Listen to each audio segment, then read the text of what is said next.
Hey guys, make sure to subscribe and hit that notification bell to be updated every time I make a new video.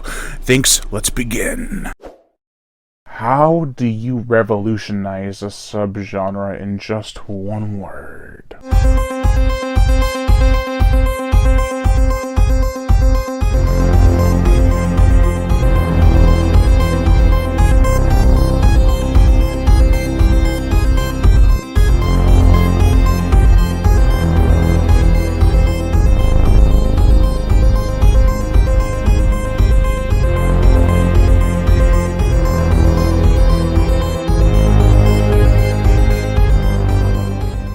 Scream! I could have screamed, but I don't want to blow out your eardrums. This is the 1996 self-aware slasher horror comedy from director Wes Craven, who also directed the original Last House on the Left, Hills Have Eyes, and Nightmare on Elm Street, who was fresh off of making New Nightmare, which in of itself was a spoof on the Nightmare on Elm Street movies, and franchise as a whole. This time, Wes took it a step further. The plot. It began with a simple, seemingly harmless phone call that quickly escalated until two murders occurred in gruesome detail. Soon, the town of Woodsboro is put under curfew. That doesn't stop a big happening party from occurring and a body count to ensue, though. Who is the killer behind the name brand ghost face mask? And more importantly, what is their motive? Their game. I want to play a game. This flick single-handedly saved and killed the slasher subgenre, depending on how you look at it. Its witty dialogue and attitude is kind of an insult to itself. Characters will say one thing horror movies do that is stupid, and then do it themselves. It almost proves that the decisions in horror movies either are not dumb or can't be escapable. I vote the latter.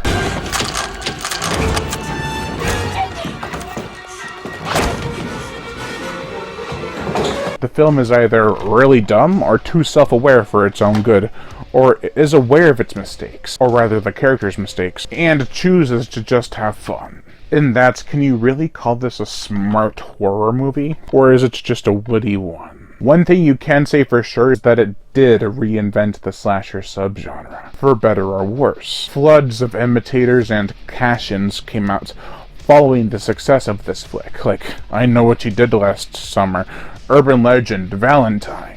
They all take the teenage slasher flicks from the 80s and give them a hip, new coat of paint. For the 90s, that is. Scream's legacy cannot be forgotten or denied. For the characters, we have Sidney Prescott, played by Neve Campbell, who was also in The Craft the same year, 1996. She has a past, with her mother dying a year before this film's events. It isn't forgotten on the town, and in that, it does become part of the investigation. She just can't escape her past. Campbell does give the innocent virgin trope a good shake, though.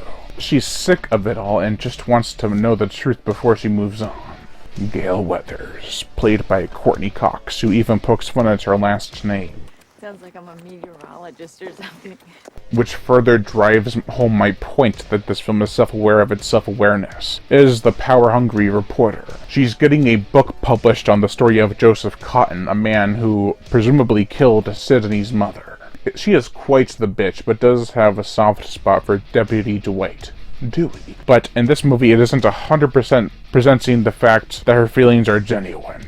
She could just be doing this all to further her career, but the sequels will tell. Speaking of the deputy, Dewey Riley, played by David Arquette from Ravenous, which I actually reviewed, check that review out up here, and Eight-Legged Freaks, is the goofy cop who knows how to do his job, does it well, but doesn't know how to get along with his sister. They continuously bicker, which is funny because actor David Arquette and his character of Dewey are both 25, but play a whiny 17-year-old type character quite well. What did Mama tell you? When I wear this badge, you treat me like a man of the law. I'm sorry, Deputy Dewey boy, but we're ready to go. However, that's all he really does that is sibling-related. Dewey just has got this lovable personality where he makes bad jokes, but does it with such sincerity that it's hard not to make him likable. His sister, Tatum, played by Rose McGowan from Planet Terror and Death Proof, is basically there for friendly support and eye candy.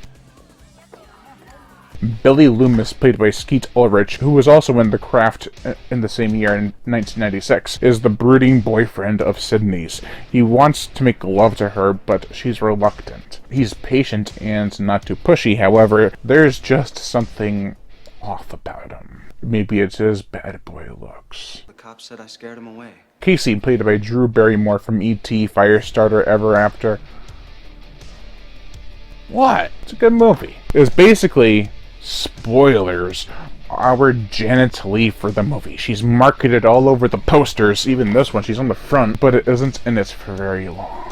Stewart, played by Matthew Lillard from 13 Ghosts and a lot of Scooby-Doo content as Shaggy, is the picture-perfect example of a party animal in the 90s. From the stick-out-your-tongue, what's up fashion to donning a red robe for the big party. He's crazy beyond the normal level. Randy, played by Jamie Kennedy from Tremors 5 and 6, is the horror movie buff. He knows all the classic horror movies and the rules associated with them. He's us, the audience. We've seen all this stuff before, and it's just refreshing to have a character that has too. Also, the voice of Ghostface, Roger Jackson, whose performance really sold the audience, including myself, with his infusion of a calm and creepy tone, sometimes gets a bit testy and begins to threaten, but pulls himself back just a little bit, enough to let out a sigh of relief that he has his victims' attention.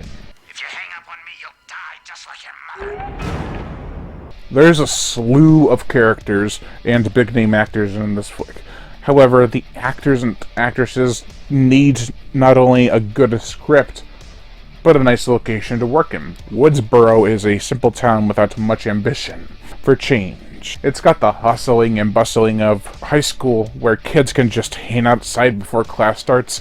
Yeah, maybe in another universe. I love Sydney's California home. It's so big, grand, and spacious. It doesn't disclose what her father does for a living, but whatever it is, it's gotta be a real moneymaker. The exterior shots in the beginning are breathtaking, with crane work and panning being implemented to show the locations and their surrounding areas. This film had a $14 million budget, and in that, every penny was put to good use, whether it is from the cast, the crew, the setting, and even the gore, the effects. Now, this isn't the goriest Scream movie.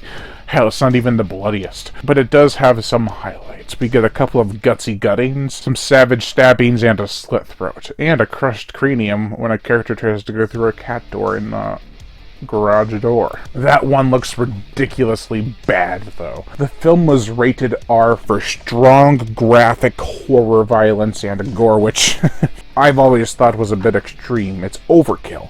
Violence and gore, maybe, but all that other stuff was just excessive. Effects-wise, the film does alright. Nothing amazing, but it has enough for a mid-90s horror flick. The motion picture soundtrack, Marco Beltrami, who also composed Mimic, The Faculty, and Joyride, has always been somewhat of a that guy composer. He's done a lot of work in the horror genre, but his big break was in Scream. It's obvious to see why.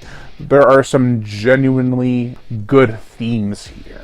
The opening where Drew Barrymore is, spoilers, killed and her parents are trying to find her is genuinely sad, and the music doesn't make you feel scared.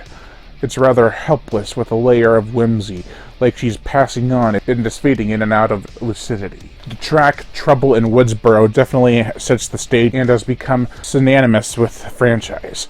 It's so popular for a time that they even used it in the trailer for Jeepers Creepers.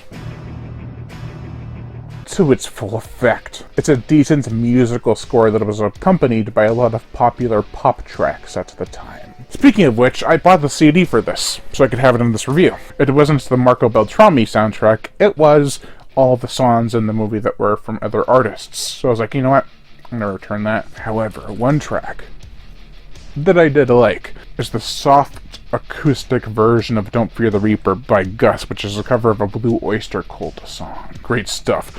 The song was even used in the Howling Reborn trailer. I need you to be strong and stay with me, because you're the one who's gonna have to kill me. I watch a lot of trailers. This is a fun flick for sure.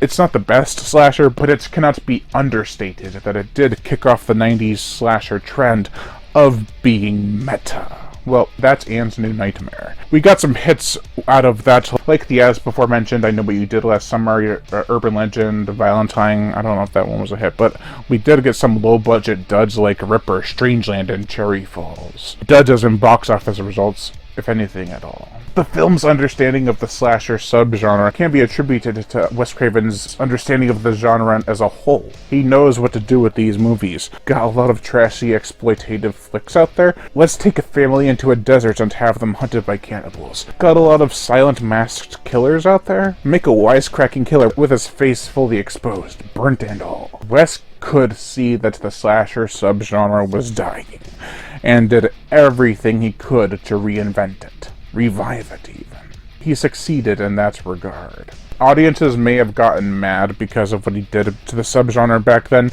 and even now. If he hadn't passed away, who knows what new intervention he could have stirred things up with. Long live Craven's catalog of creepy cinema. Rest in peace. Overall, I give Scream a 4 out of 5. Hey guys, just giving the usual shoutouts to my Patreon supporters. If you would like to support me on Patreon or join the channel as a member, the link to my Patreon is in the description below. If you want to join the channel as a member, hit the join button under the video. Both have similar perks. You'll get early access to videos, shoutouts, as well as even some collaborations depending on how much you give a month. Join us. Alright, let's get into it. Hit that notification bell to be notified every time I make a new video, and as always, subscribe.